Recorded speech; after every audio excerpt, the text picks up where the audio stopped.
ॐ तपोभीक्षीणपापानां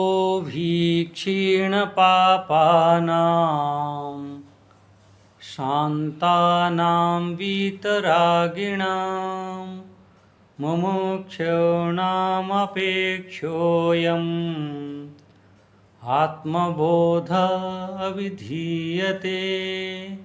आत्मबोध विधीयते ये आत्मबोध ग्रंथ आम मुमुक्ष पाई बहुत गुटे उपयोगी ग्रंथ। ये ग्रंथ रे आमे पछ क्लास रे आमे जो विचार करथिले सेथिरे अनुभूति थिला, साधकर अनुभूति। साधक कौन कौन सब अनुभव करुथला जेतोले साधना करुथला, से आत्मतत्व मोर केमिति ता अनुभव करुथला। ये गोटे बड़ कथा, आत्मतत्व को अनुभव करवा। से पछ क्लास रे आमे सब विचार करके देखिले। एबे आमे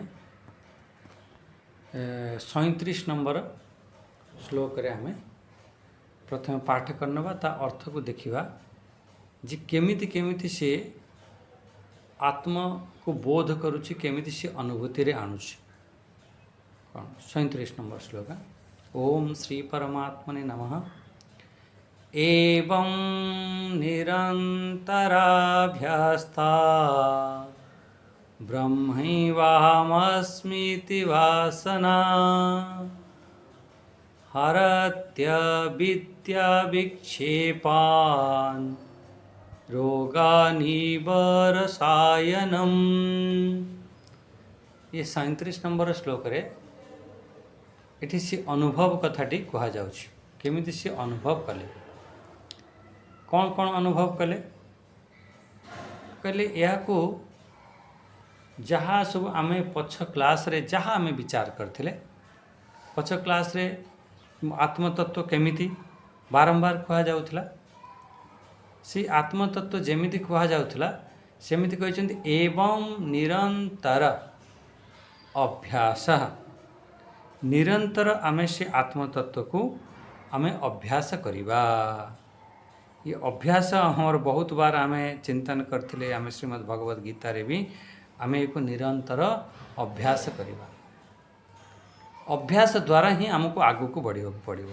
एवं निरंतर अभ्यास जेमिति आमे श्रीमद् भगवद गीता को बारंबार आमे पढुचंती। बारंबार पढुचंती अर्थ कोन? बारंबार तक अभ्यास करछन। जेते आमे पढिबा, जेते आमे अभ्यास करिबा, सेते हमरो कल्याण हबो। जे पर्यंत आमर अभ्यास नहीं ताहले फेरे सेको आमे प्राप्त करि परिबा नहीं। सेथिपई हमको अभ्यास करिबा को पड़िबो। एवं निरंतर अभ्यासात। अच्छा, भीतरे एक भाव बनाओ। जे कौन बनैबा, कौन अभ्यास करिबा? मु तो द्रष्टा, मु तो साक्षी, एमिति आमे अभ्यास करिबा। जेतेबेले ये अभ्यास बारंबार आपण करिवे जे मु नित्य शुद्ध बुद्ध विमुक्त एमिति सब कहा जाइथिला ना पूर्वर। अहम आकाशवत, मैं मु सबु जगार व्याप्त अछि, मु अच्युत अछि। यही जो चिंतन जो कहा जाइथिला ताको एवं निरंतर अभ्यास। मोर जो स्वरूप जहाँ जहाँ आमे सब विचार करथले, निर्गुण निष्क्रिय नित्यो निर्विकल्प निरंजन मने पड़िला। से समय निर्विकारो निराकारो नित्य मुक्तो अस्मि निर्मल एमती जो कहा जाइथिला। यही जो जिनिस जो कहा जाउछि एको भाई अभ्यास कर, एको निधिध्यासन कर। आमर प्रथमे आमे श्रवण तो करि नउचंती, तापरे ताको मनन कर, निधिध्यासन कर, अभ्यास कर। सेही कथा को एठी कहा जाउछि जे तमे एको बारंबार अभ्यास कर। एवं निरंतर अभ्यासात, निरंतर अभ्यास करने को पड़ो। भीतर से भाव को बनैवा को पड़ो जे मु होछि ब्रह्म। बस ये वृत्ति आमको से परमात्मा आड़ को टाणी के नहीं जीव। कहते ब्रह्माकार वृत्ति। ये जो ब्रह्माकार वृत्ति, ये वृत्ति आमको आग को बढ़े के नहीं जीव। बहुत सावधान है बुझे, गोटे विषय कठिन हम। देखो तो आमर जितेबले आम कौन से गोटे विचार उठुची, से विचार आमको केमिति भगवान का आड़ू केमिति नहीं जीव। विचार कौन से ब्रह्म तत्वर साक्षात्कार करे बोले। देख दुई प्रकार वृत्ति थाए, गोटे सजातीय वृत्ति आ गोटे विजातीय वृत्ति। जो विजातीय वृत्ति सी आमको संसार रे फसे। ये भी दी जन जाके वृत्ति, दी जन जाके मनरे गोटे विचार मात्र। किंतु जो सजातीय वृत्ति सी आमको परमात्मा को आड़ को आमर आत्मतत्व ब्रह्म आड़ को नहीं टाणिकी नहीं जीव। आ विजातीय वृत्ति आमको संसार आड़ को टाणिकी नहीं जीव। ये जो ब्रह्माकार वृत्ति जो कहगला, जो निरंतर अभ्यास करने कहुच्छी, से निरंतर अभ्यास कले भले ही गोटे वृत्ति है विचार मात्र, यही विचार ही आपन को आगो को लेके जीव। तुम कह ये तो गोटे वृत्ति अच्छी, ये कौन वृत्ति तो गोटे मनर गोटे स्थिति ना, मनर गोटे विचार ना। मनर विचार से परमात्मा को केमिति दर्शन करे कहले। हाँ, जहाँ भी तुम विचार करछ, मु हूँ नित्य शुद्ध बुद्ध मुक्त स्वरूप, मु निराकार निर्विकार निर्विकल्प निराकार एमिति। ये जिते भी ये सब वृत्ति उठिव विचार करिव, ये हूँ सजातीय वृत्ति, जो ब्रह्माकार वृत्ति। यही वृत्ति को, यही विचार को अखंड वृत्ति बनाओ। अखंड वृत्ति बारंबार, ये अखंड वृत्ति केतବେଳେ बनिव कहते एवं निरंतर अभ्यास। निरंतर अभ्यास द्वारा ये ए प्रकार वृत्ति बनी पारिव। निरंतर अभ्यास कर। किसी अच्छी जे श्रीमद् भगवद गीता को निरंतर अभ्यास करछन्ति, बहुत बढ़िया। किए अच्छी उपनिषद निरंतर अभ्यास पाठ करुछन्ति, किए अच्छी निज आत्मा उपर अभ्यास करछन्ति, बहुत बढ़िया सब। ये जो वृत्ति उठुच ना, ये जो आप अभ्यास करुछन्ति ना, ये आपन को आगु को टाणिकी नहीं जीव, निश्चित रूप से टाणिकी नहीं जीव। ये सब ब्रह्माकार वृत्ति बनाओ। ब्रह्माकार वृत्ति मुख्य रूप से आमर जो आमर चारि महावाक्य जो कह जाइतिला ना 75, चारि महावाक्य द्वारा ब्रह्माकार वृत्ति भी बने। एमिति एपरी आम अभ्यास कर। अभ्यास आम कहार करिबा, ब्रह्म को पाइबा पाई। जदि एमिति कहिदेव ब्रह्म को पाइबा पाई अभ्यास करछन्ति, ब्रह्म तो सदा विराजमान अच्छन्ति ना, ताकू कौन पाइब, एमती भी प्रश्न आसीजिव। जदि तुम कह मुझे ब्रह्म तत्व को पाइबा पाई मु कर, हाँ कौन ब्रह्म तत्व अप्राप्त अच्छी तुमको, क्या पाखरे ब्रह्म नहीं आत्मा नहीं, क्या पाखरे ताले कौन पाइब कौन। गोटे कथा को मुझे बहुत बार निवेदन करे, बहुत बार कहे, कौन कहे, ये जहाँ भी किसी सब वृत्ति हो, जहाँ भी आमर सब चिंतन मनन हो, जहाँ में श्रीमद् भगवद गीता पढ़ुंट, उपनिषद पढ़ुंट, आत्मबोध चिंतन करुँच, जहाँ कर आमर मूल उद्देश्य हूँ ब्रह्म को प्राप्त करवा नुह। सी तो प्राप्तव्य, सी तो प्राप्त प्राप्ति होता है, ताकू नुह। माने आम भितर जो अज्ञान अच्छी ना, अविद्या अच्छी, ताकू ये नष्ट कर। अविद्या को नष्ट कर, ये ब्रह्म विद्या ही अविद्या को नष्ट कर, से ही को नष्ट कर पारिबो। सेथिपाई ये वृत्ति बनाओ। ये वृत्ति द्वारा परमात्मा प्राप्ति नहीं, ब्रह्म प्राप्ति नहीं, ये पूरा एक दिमाग रे रख। जमीती गोटे दृष्टांत बुझंतु, ये दृष्टांत आगे देवे, फिर भी मु गोटे दृष्टांत ये से माने सिमिलारिटी दौची। आपण को ज्वर हो जाए, से कथा लिखा जाए, हरती जो हरती अविद्या विक्षेपान। अविद्यार जो विक्षेप शक्ति अच्छी ताको हरि नब किए। ये जो तुम अभ्यास करुच, बारंबार जो अभ्यास करुच, ब्रह्माकार वृत्ति बनाऊच, अखंडाकार वृत्ति बनाऊच, सजातीय वृत्ति बनाऊच, ये सब हरती अविद्या विक्षेपान। ये अविद्या रूपी विक्षेप को हरण करियो। केमिति हरण करियो कहले, रोगा निबरसायनम। ये अज्ञान अविद्या को नष्ट करिव केमिति कहला, जेमिति तमे गोटे मेडिसिन खाइल, तुमको ज्वर हो जाए, ज्वर हो तुम गोटे मेडिसिन खाईदेल गोटे औषध खाईदेल। अच्छा औषध जिते खाइल तुम स्वस्थ हो गल, स्वस्थ को प्राप्त कल। कहले ना औषध खाइले स्वस्थ को प्राप्त हुअन्ति नहीं। भले ही कहीदियो मु औषध खाइले स्वस्थ हो गली, ना ना ना। प्रथमे आमे स्वस्थ थिले, ठीक ठाक थिले, मझिरे जो गोटे ज्वर पशि आसिला, ज्वर पशि आसवा कारण मु अस्वस्थ कहूँ, मु बीमार हो गली, अस्वस्थ हो गली, रोगी हो गली।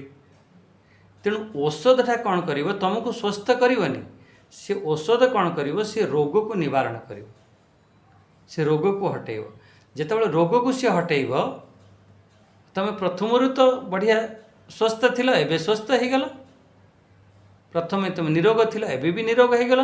मझिरे से गोटे बीमारी पशि आछि, से जो बीमारीटी पशि आछि, से बीमारीटी को दूर करबा पई हेले ताहले कौन करिया को पड़िबो, से बीमारीटा को दूर करबा को हेले हमको औषध खाइबा को पड़िबो। सेही परि अविद्या विक्षेपान, अविद्यार जो शक्ति विक्षेप रूपक शक्ति अच्छी, सेही परि से पशि आसीछि। पशि आसवा कारणरू आमर स्वरूप को आमे बोध करि पारुना। एको टिके विचार कले मजा आसो। जे अच्छा से जो औषधटी खाइले, जेमिति आपको या पूर्व आम गोटे विचार करथिले ना, फिटकिरी कतक रेणुवत एमती जेतेबेले पानीटी अपरिष्कार अच्छी, जेतेबेले आम फिटकिरी गुंड पकईदेले सेतेबेले पानीटी से जो फिटकिरी कौन करिवो, पानी रे जो मैला थिबो ताकू काटिदेव, काटिकी बसईदेव, बसई देकी स्वयं फिटकिरी भी बसी जाए। सही परी ये जो शरीर रे जो रोग हैला ताकू मु औषध खाइली, औषध खाइली से कौन हैला, रोग को दूर करदेला, से औषध भी चलीगला। सही परी ये जो चिंतन अच्छी, जो ब्रह्माकार वृत्ति रे जो चिंतन अच्छी, जो विचार अच्छी, ये अंतिम रे रुहेनी। बस एतिक मोर कहबार बुझेबार अछि। आमे जो चिंतन एबे जो चिंतन करूछंती, सी बोध पर्यंत से तुमको नहीं कि जीव, बोध पर्यंत। बोध कला परे से वृत्ति ना, से गोटे विचार ना, विचार परमात्मा ब्रह्म पाखु तार गति नहीं। ता माने ये नुहे फेर आम विचार करवानी, चुपचाप हो बसवा ब्रह्म पर्यंत तार गति ही नहीं। कहला ना गति तो नहीं, किंतु तुमको से नहीं जीवार बहुत साहाय्य करे। मु बहुत बार निवेदन करें जे आमे पुरी जाउछंती जगन्नाथ महाप्रभु को दर्शन करिया पे, आमे गाड़ी नहीं कि गले, गाड़ी प्रकृत रे जगन्नाथ महाप्रभु को दर्शन करई परिबो नाही। गाड़ी रे गोटे तार गोटे क्राइटेरिया अच्छे, तार गोटे सीमा अच्छी, सी आपण को से जो पार्किंग पर्यंत नहीं कि जाई परिबो, गाड़ी आपण को पार्किंग पर्यंत नब, सेती बाट पर्यंत गाड़ी रे गति अच्छी। तापरे तमे स्वयं जाइकी सेठी जगन्नाथ महाप्रभु को दर्शन करियो। सेही परी ये जो ब्रह्माकार वृत्ति अच्छी, ब्रह्माकार वृत्ति ये आपण को कौन करिवो, सेते बाट पर्यंत नहीं कि चली, गाड़ी भलिया नहीं कि जीव सी। सेथिपाई एठी कुआगला एवं निरंतर अभ्यासात, निरंतर अभ्यासता, निरंतर तमे अभ्यास कर। कौन अभ्यास करिवो, मु होची निर्गुण, मु होची निष्क्रिय, मु होची नित्य, निर्विकल्प, निरंजन, निर्विकार, निराकार, नित्य, मुक्त, एमिति तमें चिंतन कर। जिते तुम ध्यान करुछ, ये बस ध्यान करना जे मो स्वरूप कौन। जिते बड़े जड़े माँ फोन कले कहले हाँ गुरुजी आमे भी से ध्यान करुछु, बहुत भल लगे। कम से कम जे ये जो चिंतन अच्छे ना, तो करने को पड़ो, अभ्यास कर। ध्यान रे शोला बेले, बसला बेले, खाइला बेले, क्या सागर गप मार, तो यही कथा सब गप मार, जे मो स्वरूप कौन। एवं निरंतर अभ्यासता, एमिति चिंतन कर। मोर मने अच्छी मुझे ओडिशा आसिली प्रथमे, मोर यही कथा ही मु कही जे आमर जो चिंतन हम मु किए, ମୁଁ ଶରୀର ନୁହଁ, ମୁଁ ହେଉଛି ନିର୍ଗୁଣ, ମୁଁ ହେଉଛି ନିଷ୍କ୍ରିୟ, ମୁଁ ହେଉଛି ନିତ୍ୟ ଶୁଦ୍ଧ ବୁଦ୍ଧ ମୁକ୍ତ, ମୁଁ ହିଁ ସେ ମୁକ୍ତ ସ୍ୱରୂପ। ये जो चिंतन ये लगातार चल ଆପଣ ଶୋଇଥିବେ ଯେତେବେଳେ, ଇଏ ବହୁତ ବଢ଼ିଆ ଇଏ ଟେକ୍ନିକ୍ ଅଛି ଏସବୁ ସାଧନା କରିବାର। ଏମିତି ସାଧନା କର, ଏଇଭଳି ଅନୁଭବ କର। ବସିଛ ଚୁପଚାପ ଆଖି ବନ୍ଦ କରି ବସିଛ, ବାସ୍ ଧ୍ୟାନ କରିବା ପାଇଁକି ଚାହୁଁଛ, ଏଇକୁ ଧ୍ୟାନ କର ଏମିତି। ଆଚ୍ଛା ଇଏ କଲେ କ'ଣ ହେବ? କ'ଣ ଇଏ କହିଦେଲେ ଇଏ ହେବ କ'ଣ କହିଲା, ହରତି ଅବିଦ୍ୟା ବିଷୟ ବିକ୍ଷେପାନ, ହରତି ଅବିଦ୍ୟା ବିକ୍ଷେପାନ। ସିଏ ତୁମର ଯେଉଁ ଅବିଦ୍ୟା ପଡ଼ିକି ରହିଛି ନା, ବହୁତ ଦିନରୁ ଆମର ଅବିଦ୍ୟା ପଡ଼ିକି ରହିଛି, ସେ ଧୀରେ ଧୀରେ ସେ ଅବିଦ୍ୟାକୁ ହରଣ କରିନେବ। ଯେମିତି ମେଘ ଆସିଯାଇଛି ନା, मेघ रूपी जो अविद्या विक्षेप जो अच्छी ढांकी देछि सूर्य रूपी आत्मा को, मेघ रूपी अविद्या सूर्य रूपी आत्मा को ढांकी देछि। आउ यही जो ब्रह्माकार जो अभ्यास, ब्रह्माकार अभ्यास, अखंडाकार जो अभ्यास, यार यही पवन द्वारा आमर से अविद्या रूपी मेघ उड़ीजीव। आदि अविद्या रूपी मेघ उड़ीगला, सी नित्य प्रकाश स्वरूप आत्मा रूपी सूर्यर आमको प्रकाशित हो। सूर्य जितेबले मेघ ढांकी देइथिला सेतेबले भी सूर्य प्रकाशित करुथिले, सेही परी माने प्रकाशित तो करुछंती, किंतु एठी अविद्या रूपी जो विक्षेप अच्छी सी ढांकी दिए। जेमिति तुमर कहीदेले रोग निवर्षायनम, रोग को दूर करने हेले आमको औषध खाइबा को पड़े। औषध खाइले स्वतः ही रोग दूर हो जाए, स्वतः ही रोग दूर हो जाए औषध खाइले। से औषध खाइले जो रोग दूर हम सेठू आमर ये अविद्या नाश हो। अविद्या नाश हो गले स्वयं आमर स्वस्वरूपर आम दर्शन करिपारिबा। ये हूँ बढ़िया कथा। स्वस्वरूपर दर्शन करने हेले ताहले आमर अविद्यार जो विक्षेपान अच्छी ताकू आम नाश करने को हम। ये हूँ मुख्य चिंतन। ताले श्लोकर अर्थ बुझीगला। यही श्लोकर अर्थ है जे निरंतर आमे अभ्यास करिबा। कौन अभ्यास करिबा? जे ब्रह्मै बाहम अस्मीति वासना, मु ही ब्रह्म, ये यही परि भाव रे आमे अभ्यास कर। जेतबेले यही परि भाव रे तमे अभ्यास करूछ ताहले आमर कल्याण हब। बस एतिक मोर कहबार कथा। अच्छा सेकेंड कथा ध्यान दियंतु। आमर ये जो विचार रे जो सेकेंड चिंतन आम करछंदे जे ब्रह्म आउ आत्मा ये दुईटी एक कि अलगा। आमे ब्रह्म को अलगा आत्मा को अलगा मानुछंती। से जो एकता रूपी ज्ञान से ही प्रकृतर ज्ञान।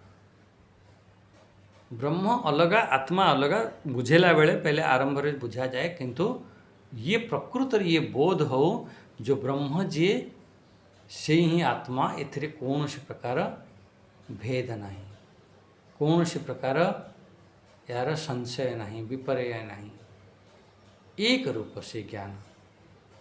बस अविद्यार शक्ति कारण विक्षेप कारण हमको अलग देखा जाउछि। आत्मा एवं ब्रह्मर वियोग, जो आत्मा अलगा ब्रह्म अलगा जो एमती भाव अच्छे तार वियोग नाश कर दे था आमर ज्ञान। जो अनुभव कराया जाए करी थाए आत्मा और ब्रह्मर कौन प्रकार भेद नहीं। आमर घड़ा भितर जो आकाश अच्छी, कलसी भितर जो आकाश अच्छी, अनंत आकाश भितर कौन भेद नहीं। से भाई ब्रह्म भितर आत्मा भितर कौन प्रकार भेद नहीं। जमिति औषध रासायन प्रक्रिया द्वारा रोग को सब नाश करे। सेहीपरि ये ज्ञान द्वारा आमर ये सब जो भेदभाव सब अच्छे ना, ब्रह्म अलग आत्मा अलग, ये जो भेदभाव सब नाश हो। कौन से एक रोग है छाड़ू ना ता कौन कर तार सब डोज अच्छे, बारंबार औषध खाइबा को पड़ो। तार से जो औषध से कंटिन्यू डॉक्टर कह जी एक औषध पूरा कंटिन्यू कर, कंटिन्यू करिया पड़े जेपर्यंत रोग ठीक न हो ये मेडिसिन खाऊथब। कहला हाँ सेहीपरि जेपर्यंत अज्ञान जाई नथिबो एपरि अभ्यास करिव। जेमिति डॉक्टर आपण मानक कहउचंती, एठिकार डॉक्टर साधु संत माने, आचार्य माने। तेणु ये भी एठिका डॉक्टर कौन कहे, जेपर्यंत ब्रह्मबोध है नहीं ए प्रकार अभ्यास कर, कंटिन्यू कर, कंटिन्यू करियो पड़ो। जदि तुम्हें फिर मझीर डिस्कंटिन्यू कर दो फिर टाइम लगे, कंटिन्यू कर। सेहीपरि मु ही ब्रह्म निरंतर अभ्यास करने को पड़ो। आ योगी माने कहती योग द्वारा प्रत्येक दिन से माने करि थांती सब अज्ञान जनित विक्षेप सब धीरे धीरे जदि एमती योग करुछंती सब नष्ट होता है। हरति अविद्या विक्षेपान, अविद्या जनित विक्षेप ताको हरण करिଥାଏ। अच्छा विक्षेप कौन जानते कि नहीं? विक्षेप कौन करिଥାଏ, आमको शरीर बने के देखे देता है। प्रकृत में आम आत्मा तत्व, सी आमको शरीर बने के कह ना ना तू हूँ शरीर वाला एमती। भाई आत्मा को ढांकी दे तो चलो चलो, किंतु आमको कर्ता भक्ता बन दिए, ये विक्षेप बनईदेव। मु कर्ता मो भक्ता, मो आखि चलीगले मु अंध, मु कणा, मु एमती। मु जो आत्मा, आत्मा को कौन बनईदेव? अंध बनईदेव। आत्मा को कर्ता बनईदेव, आत्मा को भोक्ता बनईदेव। किए बनेब? ये विक्षेप शक्ति ही बनाए। आवरण शक्ति आत्मा को ढांकी दिए, ढांकी देव। आ विक्षेप शक्ति ये आत्मा को यहीपरि भाव में बनईदेव। एमती जी आमको शरीर मनवाला कर्ता भोक्ता ये सब नष्ट हो केतबेले जेतबेले ज्ञान द्वारा, ज्ञान बारंबार अभ्यास करवा। आमको कौन करने को पड़ो? पूर्व जमी कहगला नित्य शुद्ध बुद्ध विमुक्त निर्गुण निराकार एक बारंबार अभ्यास कर। ये ज्ञान अभ्यास द्वारा पूर्व जमी सब वासना पड़ी से वासना धीरे धीरे धीरे धीरे सब नष्ट हो। आ कौन से उपाय नहीं, ये अविद्या को नष्ट करने हेले आ कौन से प्रकार उपाय नहीं। आओ से अविद्या को आम नष्ट करवा, ये मुख्य रूप से कहगला। अच्छा तो तापर श्लोक आम टे देखा जे आम आमर जितेबले बंधन केतेबेले आम पड़ी था, जितेबले आम जीव भाव रे थांती सेतेबले आम बंधन रे पड़ी था। ये जीव भाव माने कौन? ये जीव भाव जो हमको संसार रे फसई के रखी था। ये आम शरीर सांगरे आमर देहात्म बुद्धि बन दी था। शरीर आत्मक बुद्धि बन दब, संसार आत्मक बुद्धि बन दब। किए? ये जीव भाव बने कर्ता भर्ता बने कि आमको यही संसार रे फसई के रखी। जदि आम ज्ञान अभ्यास करती तेबे यही जीव भाव रो धीरे धीरे माने हटिवा। ये हूँ मुख्य रूप से ये चिंतन। अखंडाकार वृत्ति मु ही ब्रह्म। अखंडाकार वृत्ति कौन बुझुं?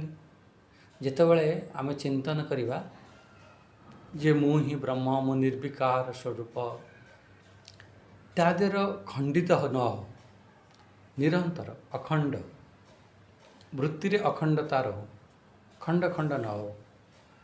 वृत्ति आमर खंड खंड हो जाऊँ, खंड खंड हो असुविधा। जमी तैल धारावत तेल को गोटे टीणारू आउ गोटे जगह को तुम गड़ौच, से समय कौन होता है?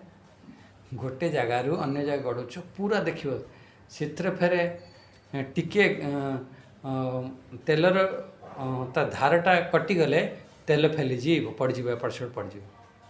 तेणु आम पूरा सावधान हो तेल एक डब्बारू अन्य डब्बा को जमी तैल धारावत एक परि करती सेहीपरि अखंडाकार वृत्ति अर्थ कौन है जे आमर वृत्ति कौन सी प्रकार खंडित न हो कौ वृत्ति खंडित न हो जो सजातीय वृत्ति जो मु एमिति मो स्वरूप एमिति जो नित्य शुद्ध बुद्ध मुक्त स्वरूप आदि से वृत्ति रे खंडित न हो अखंड वृत्ति चालू ये अखंड वृत्ति द्वारा आमर जो अविद्यार जो शक्ति अच्छी गोटे विक्षेप शक्ति अच्छी आमको शरीर बन दौची आमको कर्ता भक्ता बन दौची आमको जीव भाव बन दौची से फसई दौची से सब धीरे धीरे से नष्ट हब यही अखंडाकार वृत्ति द्वारा यही ज्ञान द्वारा ये सब नष्ट हब ताले आमर ये श्लोक आमर विचार है एबे आम 38 नंबर श्लोक टे पढ़ी नवा 37 नंबर हो गला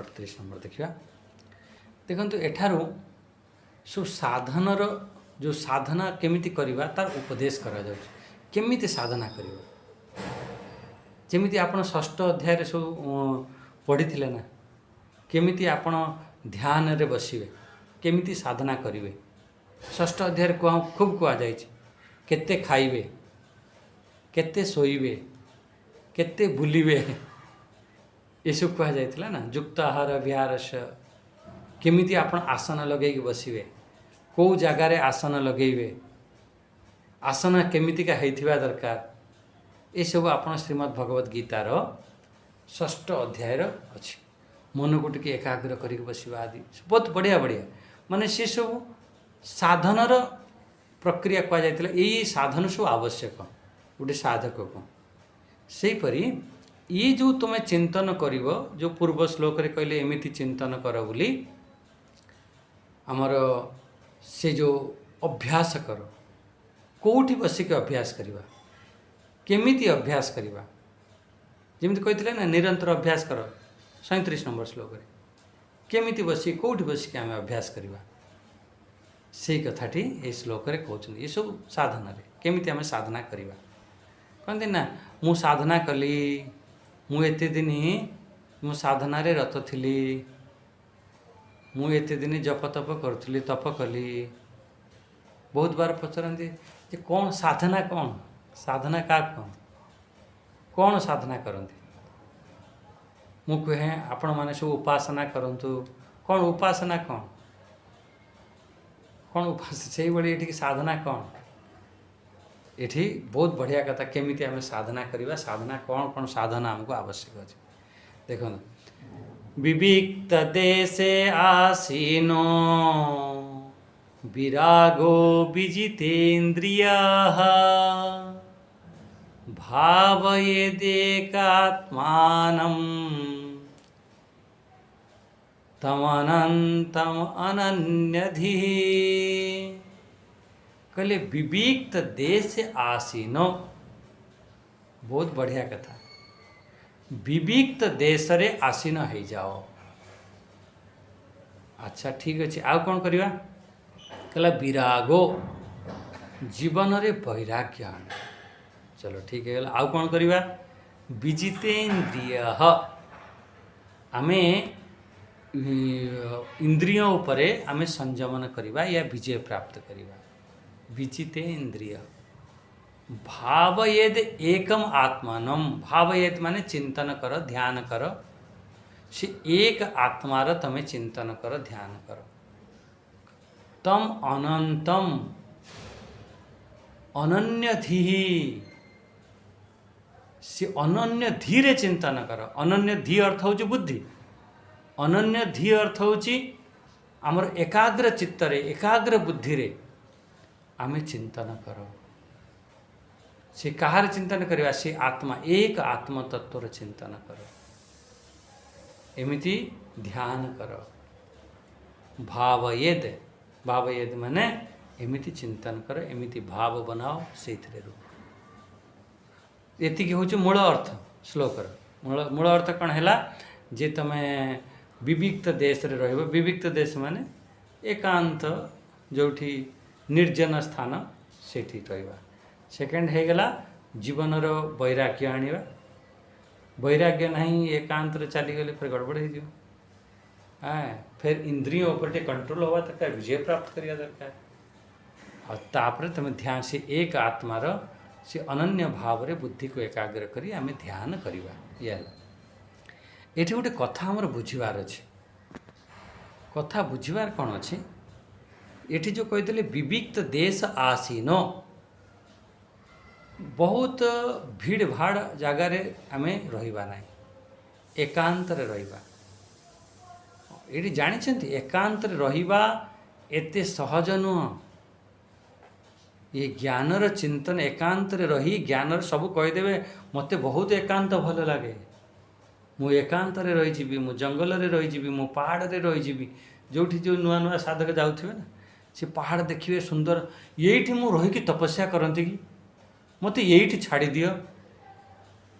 दियो से हाँ रात साप बाहर से आम चाहूँ बड़ बड़ साप छोट साप न बड़ बड़ साप बाहर ये जंगल रे जानी ना पूरा हवा बंद हो जाए कौटी टिके हवा दबनी ये जो विशेषकर ये जो मास चली आम कहते जंगल रे बहुत हवा दिए जंगल रे बिल्कुल चारि तरफ घोर जंगल बिल्कुल हवा दबनी मु पूरा बहुत झेली भल भाव अनुभव अच्छे से कहूँ एमती आउ वर्षा दिनर से तो लाइट मिलनी बिल्कुल लाइट नहीं ये नहीं।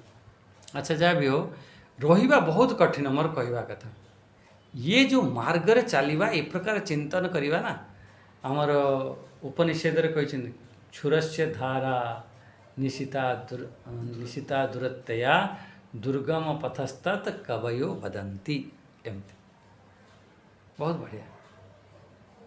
क्षुरस्य धारा निशिता दूरतया ये जो रास्ता रे चलवा ये जो चिंतन करवा ये माने छुरीर धार उपर चलवा सहित समान।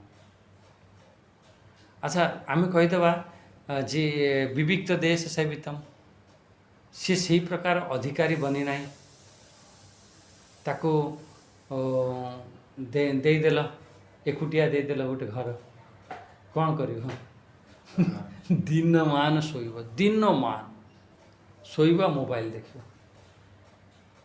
आउ माने विविक्त देश ना एकांत तुम देदेल एकांत दबनी जिते हाँ देखो तो साधक एठी जो साधक कथा कह जाए से अलग कथा जदि तार साध्य प्रति तार दृढ़ता नहीं तार लक्ष्य प्रति जदि तार लक्ष्य बने ना दृढ़ता नहीं से सी फेरे अलसुआ हो जदि पूर्ण रूप से तार समर्पण है ना आत्मतत्व से एकाग्र नहीं एत सामर्थ्य आसनी अलसुआ हो आओ। अच्छा सीधा सीधा देख आजिकल विचार कर आजिकल छुआ पाठ पढ़ुवे राति माँ ताको जगिकी बसथ कहीं एकुटिया पाइने से छुआ कौन कर मोबाइल तार चलेबे जिमिति एकुटिया पाइबे विविक्त देश एकुटिया पाइबे तुरंत मोबाइल। हाँ जार दृढ़ता आसीगला जी लगन लागिगला सी तो कर बिल्कुल साधना कर माने पाठ पढ़ो सी आ जार एते नहीं आस देखिपारे से दिनर मोबाइल चल पारनी आठी आजिकल छुआ मैंने कह राति 12टा पर पढ़े सब 12टा पर कौन पढ़ो आग आम बेले शोई जाओ जल्दी शुदे आम टे लेट कर शोने माँ बापा जल्दी शुदेवे मु आगुरी जापारे मुझे जल्दी कहीं शुए दौरान कहीं शुई दिखते ना से तेल अधिका लगुच तुम्हें लंठन जल पढ़ कोई सका पढ़न पाँतिया पाँतिया पढ़ो सका 4टार ब्रह्म मुहूर्त पढ़ो ये आजिकल छुआ जस्ट उल्टा आम जो शुंती आजिकल छुआर पाठ से आरंभ हो जहाँ भी हो ठीक अच्छे जो मानकर पढ़ा प्रति लगन अच्छी तांकर तो ठीक अच्छे एकुटिया पाइले पूरा शांत वातावरण पाइले समस्ते शोई जाइछन्ति कौन से डिस्टर्बांस ना पूरा सी तांकर पाठ जी थी पढ़ी पकेबे। अच्छा जार पढ़ा प्रति लक्ष्य तार एते नहीं सी जिमिति एकुटिया पाइब देखला हेटी मम्मी शोईगले पापा तो से शोई जाइछन्ति आ चल तुरंत उठे मोबाइल देखियो एमती तेणु विविक्त देश रे आसीन हवा एते सहज न, तुरंत तमगुण पळि आसिबो, भयंकर तमगुण आसिबो। एकांत जेमिति बसिबो तमगुण आसिबो, मोबाइल खराब मराब सब देखिबो, बस यही कौटी फिल्म सीरियल आदि चलला आमती। मु आपण को साधु संत कथा कहूँ, कहते ना सब संत एकांत रे बस देखो बहुत महापुरुष अच्छा एकांत सब साधना कर कि ना। और बहुत लोक मुझे देखी पहाड़ रे एकांत रे सी गंजे पीउे से पड़क रही से 2 जन साधु 3 जन साधु रोसे गंजे पीक बास दिन राति पड़क रही। एमती भी एकांत है मानी एकुटिया अछ विविक्त देश रे रोच, तुरंत पतन हबार बहुत संभावना था जदि आपण लक्ष्य प्रति आपण दृढ़ता नहीं, ध्येय प्रति यदि दृढ़ता नहीं, सेतिपाई सबुबले सामूहिक रखापी रही जितेबाला गुरुकुल विशेष करके पिला मानू सामूहिक रखा जाए। सामूहिक रखले कौन हम जमी गोटे रूम रे 5 जन छुआ रहिले आम मु मो कथा कहूँ मोर मोर मूलर गोटे अभ्यास अच्छी सका 4टा बेले उठा मूलर अच्छे अभ्यास 4टा बेले मुझे उठिली उठिकी बस गाधुआ पाधुआ करके फिर मुझे कौटे ध्यान ले बसीगली कौटे जपर बसीगली सी आउ जड़े देखा देखी सा मु ध्यान कर पकड़े मु जप कर पकड़े मुझे गीता पढ़ा आरंभ करदेली से सी जल्दी जल्दी आसिक सी तार गीता पढ़ बहुत बार रुद्राभिषेक हुए।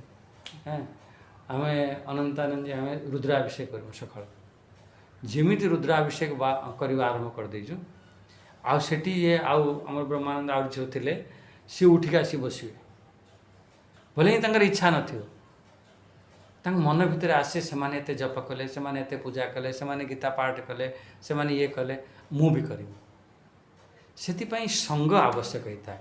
आमर बौद्ध धर्म रे तांकर जो सूत्र कौन जानते ना, संघम शरणम गच्छामि, संघरे रो। हाँ संघरे रहिले सब डिस्कशन चलला एमती भी हुए। एठी जो विविक्त देश कथा एठी कहगला मोटामोटी जो एबे बुझ एबी जो एठी जो विविक्त देश कथा कहगला जो साधक भितरे तार पूरा दृढ़ता आसी जो साधक सी जाने नहीं जे बस एक से परम ब्रह्म परमात्मा को मोर प्राप्त करिवार अछि सेतिपाई एकांत आवश्यक हुए।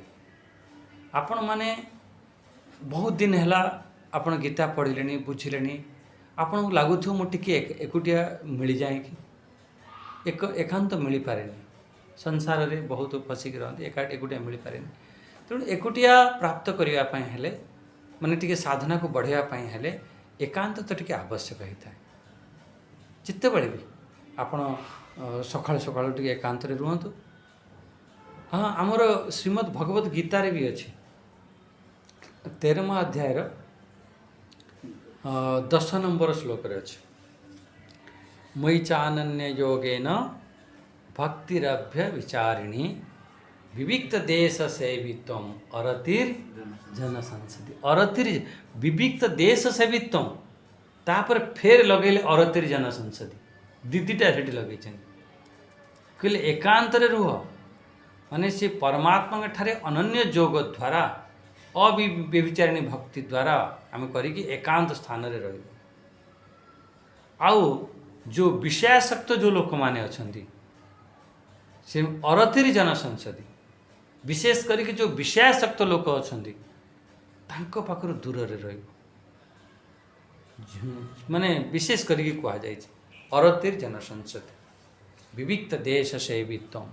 तेणु आमर विविक्त आवश्यक गीतारे तो बहुत बार कहे एकांत सेवन कर एकुटिया जगार 6ठ अध्याय भी कहे जो पूरा टिके एकांत जगार जाई आसन को ठीक ठाक बनाओ कर। हाँ ब्रह्म को अनुभव करने साधक जदि ता भितरे एकाग्र अच्छी ताहले से टिके एकांत रे जाओ माने आरंभ रे समस्त सांगरे रहिबो। हाँ समस्ते पाठ कले सी भी पाठ करें एमती ता सहित। हाँ विविक्त देश आसीन विरागो विरागो अर्थ वैराग्य हवा दरकार जीवन रे तो वैराग्य अति आवश्यक। वैराग्य नहीं तो फिर बेकार। वैराग्य तो जी जेते वैराग्य प्राप्त कला सी जेते बढ़ी पाला। वैराग्य जीवन राष्ट्रीय दरकार। इंद्रिय ऊपर संयमन हवा दरकार। खाइबा पीवा रहिबा कहवा जप कर जिते आम इंद्रिय जहाँ भी किसी सब अच्छी ता ऊपर विशेष करके आम कंट्रोल करवा दरकार। आमर केते इंद्रिय अच्छी आमर 10 इंद्रिय अच्छी। एमती कि अंतकरण को भी आम इंद्रिय कहते। इंद्रिय अर्थ होची आमर इंद्रिय अर्थ होची आमर करण जंत्रपाति आम कहते ना मन षष्ठ इंद्रियाणी एमती भी आसला। ये समस्त को नहीं 10 इंद्रिय अंतकरण सबको बसरे कर विजय प्राप्त करने पड़ो। तुम बस कह मो मन लगुनि बा तुम बस मत खाइबा को हेलानी हाँ दिन मान खाइबार समय बीते दौच ये बनाओ सी बनाओ सी बनाओ सी बनाओ दिन मान घरे एमती। तो एमती इंद्रिय उपर तो जहाँ जमी मिलला खाई आम भजन करवा साधना करवा निर्जन स्थान रे बसी आम मन को सबु प्रकार कामना वासनार मुक्त करवा इंद्रिय को टे संयमन करवा करिके तापर कौन करवा से एक आत्मनम भाव येद एक आत्मनम से एक जो आत्म तत्व तारी चिंतन करो। से आत्मतत्व केमिति कहले से आत्मतत्व होची अद्वैत एकम। एकम अर्थ द्वैत नास्ति अद्वैत। से आत्मतत्व को एक लय रे ध्यान करिवो भाव येद एक लय। हाँ तम अनंतम अनन्यधि अनन्यधि अर्थ अब पूरा एक चित्त रे एक टकटकी लगे एक लय रे आम ध्यान करवा अनन्यधि एकाग्र चित्त रे एक लय रे यदि यही भाई आम चिंतन करुचन से आत्मा तत्व को से आत्मा को आम चिंतन करवा साधना करने गोटे बढ़िया वातावरण दरकार। टी एकांत वातावरण हेले बहुत बढ़िया हम दृढ़ भाव में आम साधन करवा बिल्कुल साधना करवा करिके से परम ब्रह्म परमात्मा को प्राप्त करने ये सब साधना कहुई। ये सब साधन आमको आवश्यक होता है। एमती कले आम सहज भाव में आम साधना कर। हाँ आज ये दुईटी श्लोक आम विचार करने ये आज वाणी को विराम दवा। ओम स्वस्ति प्रजाभ्य परिपालयन्तां न्यायेन मार्गेण मही महिषां गोब्राह्मणेभ्य शुभमस्तु नित्यं। लोकाः समस्ताः सुखिनो भवन्तु लोकाः समस्ताः सुखिनो भवन्तु। ओम शांति शांति शांति। हरि ओम श्री गुरुभ्यो नमः। हरि ओम।